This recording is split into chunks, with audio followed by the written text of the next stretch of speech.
Christmas నూతన సంవత్సరం సందర్భంగా పలువురు ఆన్లైన్లలో షాపింగ్ చేస్తూ ఉంటారు. అయితే వీటి విషయంలో ఎంతో అప్రమత్తంగా ఉండాలి. క్రిస్మస్ నూతన సంవత్సర వేడుకలు సమర్పిస్తున్న తరుణంలో హైదరాబాద్ పోలీసుల సైబర్ క్రైమ్ విభాగం ప్రజలను మరింత అప్రమత్తంగా ఉండాలని హెచ్చరిస్తూ ఒక ప్రకటన జారీ చేసింది. సైబర్ నేరగాళ్లు పండగల సమయంలో ప్రజలను లక్ష్యంగా చేసుకుని ఆన్లైన్ మోసాలకు తెగబడుతూ ఉన్నారని హెచ్చరించారు. నేను మీ Roopa Nagesh. Welcome to Telugu post fact check cyber security series. వార్తల వెనుకున్న వాస్తవాలు, ఏది నిజం ఏది అబద్ధం అన్ని మీ ముందుంచే మా ప్రయత్నంలో మీరు భాగస్వాములు అవ్వాలంటే ఈ వీడియోను మీరు చివరి వరకు చూసి నలుగురికి షేర్ చేయండి. అలాగే మన ఛానల్ ని కూడా సబ్స్క్రైబ్ చేసుకోండి. మెసేజీలు, వాట్సాప్, ఈమెయిల్లలో నూతన సంవత్సర మెగా ఆఫర్లు, క్రిస్మస్ గిఫ్ట్ కార్డ్ లాంటి సందేశాలు పాపప్ అవుతూ ఉంటాయి. అలాంటివి క్లిక్ చేశారంటే మీ వ్యక్తిగత వివరాలు, బ్యాంకింగ్ సమాచారం లేదా మీ యూపీఐ పిన్ కూడా మోసగాళ్ల చేతుల్లోకి వెళ్లిపోయే అవకాశం కూడా ఉంది. స్కామర్లు ప్రముఖ వెబ్సైట్ లింక్స్లలో చిన్న చిన్న స్పెల్లింగ్లలో లోపాలు తప్ప అంతా ఒకేలా అనిపించేలా నకిలీ ఆన్లైన్ స్టోర్లను ఏర్పాటు చేస్తారు. వారు ఎలక్ట్రానిక్స్, ఆభరణాలు, ఇతర ఖరీదైన వస్తువులపై భారీ డిస్కౌంట్లతో ప్రజలను ఆకర్షిస్తారు. మీరు తక్కువ ధరకే కొనుక్కోవచ్చని ఆ వెబ్సైట్లను ఓపెన్ చేశారంటే మీ అకౌంట్లో ఉండే డబ్బులు మాయం అవ్వడం లేదా మీకు నకిలీ ప్రోడక్ట్లను అందించడం లాంటివి జరుగుతూ ఉంటాయి.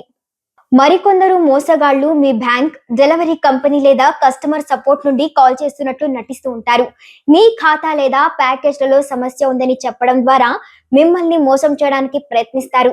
మీ సమస్యను ఇట్టే పరిష్కరిస్తాము, ఓటీపీ చెప్పండి అంటూ మిమ్మల్ని మభ్య పెడతారు.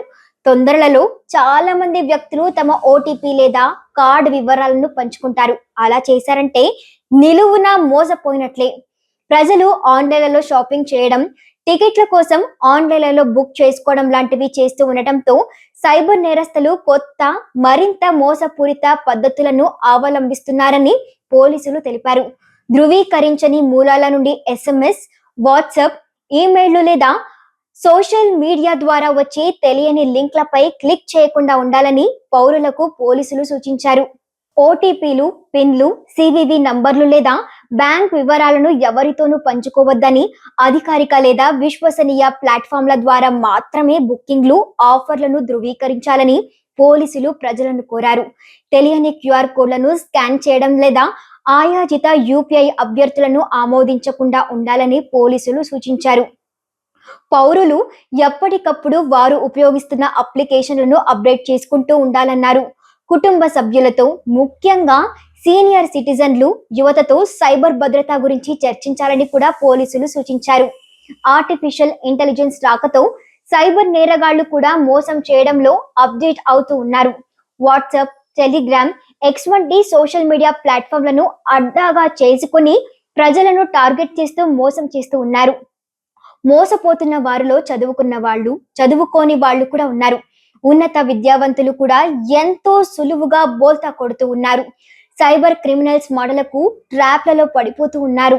మోసం జరిగితే బాధితులు వెంటనే www.cybercrime.gov.in లోని జాతీయ సైబర్ క్రైమ్ పోర్టళ్లలో సంఘటనను నివేదించాలని లేదా 1930కి డయల్ చేయడం ద్వారా సైబర్ క్రైమ్ హెల్ప్ లైన్లను సంప్రదించాలని పోలీసులు కోరారు.